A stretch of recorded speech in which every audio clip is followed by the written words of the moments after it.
folks, I'm Tom Vessel. And I'm Roy Kenny. Today we're taking a look at Northgard Uncharted Lands. So this is a area control. It's almost like a Viking 4X-ish style game. A little bit of exploration. Yeah, okay. A little bit of gathering resources. There is exploration. Fighting each other off. There is extermination. There is exploitation, where you're because you're getting stuff off the land, and building things, and you do get new cards. So it's a deck building game mixed with area control.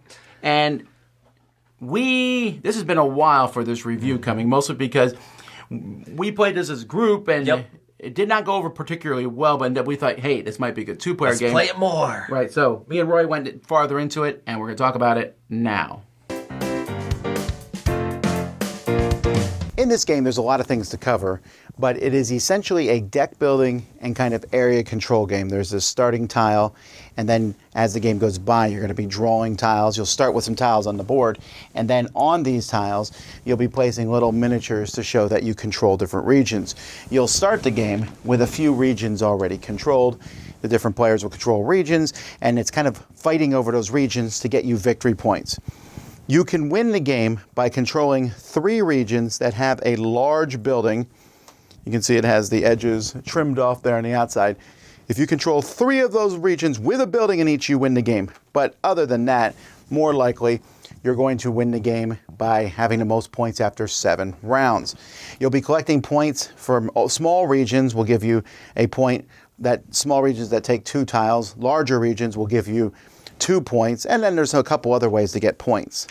So players are going to have this deck of cards. Everyone has the same deck of cards, but you'll also pick a clan. So let's say, for example, I picked the Goat clan. Well, there are 2 clan upgrade cards that go in front of you, and you'll have a chance to add these to your deck as the game goes by. And the other card is thrown into your starting deck, which you'll shuffle, and each round of the game, you'll get 4 cards to play. Each clan also has a special power. So, for example, the Goat gets 1 or 2 apples when building. Players will then, starting with the start player, just go around the table, taking actions, and actions are by playing a card. Each card will have symbols on it, like, for example, this one's a build. When I play that in front of me, I'll take a build action. This is a recruit. Some cards give you multiple actions, and as the game goes by, you're going to be able to get more and better special cards. Next to the board, each round of the game, there's going to be a number of cards per player. These are going to be cards that are added to each person's deck. At the end of your turn, you will, not the end of your turn, but whenever you pass, when you're done taking actions, you might even pass early to be the first one to pass. You'll take one of these cards and you're going to put it on top of your deck. You'll get it next turn. And these cards will do all sorts of things. They're split into different sections, so as the game goes by, they get better. And on the last turn of the game, they're just going to be worth points by adding them to your deck. Sometimes a card will show a lightning bolt. That means when I play an action, I can also play a lightning bolt, so I get to do extra actions with these lightning bolts. They're kind of like a free action to play. Let's talk a little bit about the actions. One action is recruit, and recruit's pretty simple. You're just going to be adding an extra dude to someone, to a territory that you control. You'll also be able to move. Move is where combat will happen. Now, when you move, you'll notice that there's yellow dotted lines and white dotted lines. The yellow ones require 2 movement to get over them. It's kind of like a mountain that you have to go over. But you can move around the board, and if you move into a spot where somebody else is, then you're going to have a combat. Combat is going to use this die. Both players can play apples to kind of add to their strength, and also you'll take the number of troops you have in your strength, and each player is going to roll the dice. Axes will add to your strength. Skulls kill enemy units. If you kill all the enemy units, you win. But otherwise, let's say I rolled this, an axe and a skull. So I kill one of the enemy units. They might roll just a single, they might roll an axe or a skull here. So they might decide to kill one of mine. I win the battle. I have more axes overall. They're forced to retreat to an adjacent territory. If there's none, they're destroyed. And that's how battles work for the most part. You want battles because you'll notice these different territories will provide different resources. There's 3 kinds of resources that are all over the game. We have apples, and there is wood, and there are these rune stones. And each of those is used for different things. You've already seen that apple helps in combat. Also, at the end of every round, you'll be needing to pay apples based on the number of troops you have on the board. So the moving is going to let you move around. You also A build action lets you put a building in different spots. When you put a build action, there's small buildings and large buildings, like I said. Some of the buildings help with defense. This one gives you +2 axes on defense. This one just gives you 3 victory points every turn. Most of the small buildings will give you things like this one here, gives you an extra recruit action when you recruit in that area. This one gives you an extra one of those stone runes, but that can only be built on a very specific spot that it shows on the board. So building just lets you put out a build. When you build something, it costs wood. Small buildings cost 1 wood. Large buildings cost 3 wood. And then there's an explore action. When you take an explore action, you are going to draw a tile off the top of the deck, and you're going to place it next to a territory that you have that's not complete yet. So if I'm here, for example, you'll see this territory is not complete. So I draw a tile and I put it in there, and it's pretty easy. You're just not allowed to ever have a line end at nothing. But you connect these territories, and like I said, you're trying to build big territories so that you can win.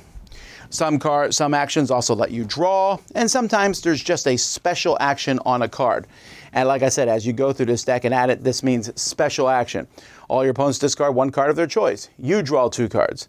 This is also worth 2 points at the end of the game. Another special action, look at an opponent's hand and discard a card from it. Draw a card. Move any number of units from one of your territories to any open territory. And you can also see the art in these cards looks pretty nice, but that's it.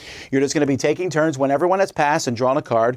You start the next round. You'll put out some more of these cards for people to pick from. So after either 7 rounds or one person controls 3 territories with large buildings, the game is over. If it's the 3 buildings, that person wins. Otherwise, most points is the winner of the game.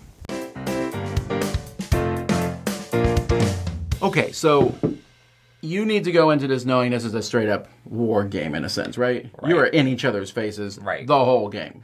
Yeah, and it's definitely very much about taking over those different areas, getting points for owning the most areas, and then there's a lot of cards in there that allow you to randomly wreck other people's areas and wipe each other's people off the map and things like that.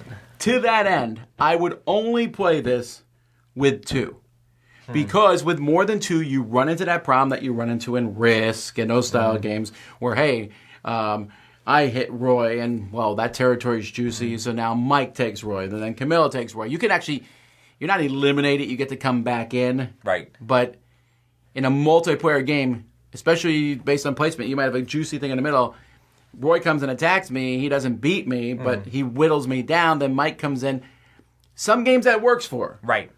I don't think it works in this one. This one felt very different just because of the way the game's set up and the way you gain points. A lot of games make you want to go after the leader, go after the person that's winning. In this game, if you're playing multiplayer, you probably want to go after who's closest to you, and sometimes they could be barely hanging on, but you're like, but I get more points if I wreck them. And you end up beating down on someone who's doing bad already, and if you're that person, it really stinks to have this person with a huge army, another person with a huge army, but their best option for them to get the most points is to kill you.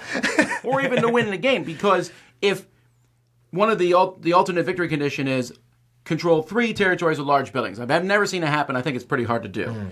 But if I have 1 and you have 1 and you're weaker than me, I'm definitely going to try to take that 1 from you. Yeah, why would you go after the person that's way stronger, and kick up that bee's nest? It's like, oh, well, you look nice and weak and juicy. Let me just take your stuff. And there's a lot of cards. You saw some in the overview. There's a card that just cancels your opponent's card, which works in Magic. I don't know that it works in this kind of game. There's a lot of stuff where instead of building up your stuff and feeling good about the forces that you kind of did stuff and the smart decisions and strategic play you did, it's just ha, take that, killed your thing off. Ha, did this, messed that card up. Ha, did this. Ha. It feels like a lot of gotcha moments. And I don't know, I'm not as big a fan of extreme take that gotcha stuff in games. So the fact that the thing is, and people are like, well, it's a war style game. I really don't like the combat. It's that single die. That is the thing that I was getting at. Yeah, it's not that interesting. It's also kind of random. Yes, you can pay apples to add axes and then sometimes cards. Combats are they're boring. Very boring. And so that's one thing. Now, I don't hate the game. The concept of having a deck build with a card that's yours, I like that. I'm a big fan of that. I like the idea of the first person to pass picks a card. That's really cool. And that actually is even more cool in a multiplayer game because there's more cards out there to pick from. So you're like, oh, I'm the first one to pass. But I definitely took the best of those 4 cards. I like that. But the actual play of it, on my turn, I take a recruit action. Roy takes a build. I draw a card. I do wish there was a player aid for that stuff too, where it's like, oh, it showed you all the stuff and made it a little bit easier, which once you get into the game, it's easy to understand, but it would have been nice to have a player aid that's like, this is the icon for this, and that's what that means. This is the icon for this, and that's what that means, because it's a lot of different icons. Yeah, it's not on the back of the book, because the back of the book, and I didn't show this, there's a whole module, and some people will come in and come and say, you have to play with this module. I'm not sure. Is with these creatures that will show up, and then you can fight these creatures, or the creatures fight so you. NPCs. But it does add some more randomness to the game. And that is one of my biggest problems. I know we're saying a lot of problems, but I like exploration. Yeah. But I will explore and turn over a tile. I'm like, holy cow, this is a big building, and there's a wood resource. That's a good tile. I'm adding it to mine. Roy turns his over. There's an apple. Yeah. That's not exciting. Right. Yeah, the exploration is not super interesting, like with the resources, and you just turn. I mean, it's fine, it's okay, but it wasn't like, wow, check out this cool thing that happens. I don't know. I'm not sure. I know that I've seen people online like this, so there's that. And I'm putting it in the Dice Tower library because I think it's going to have some people who enjoy it. But it feels like a war game that was made for Euro gamers.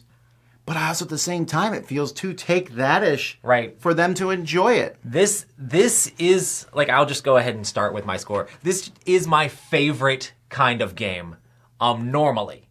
I love 4X games. I love the Viking theme. Like, 4X games are my favorite style game. Hybrid games that take that Euro stuff and add in Ameritrash parts where you have combat and stuff like that.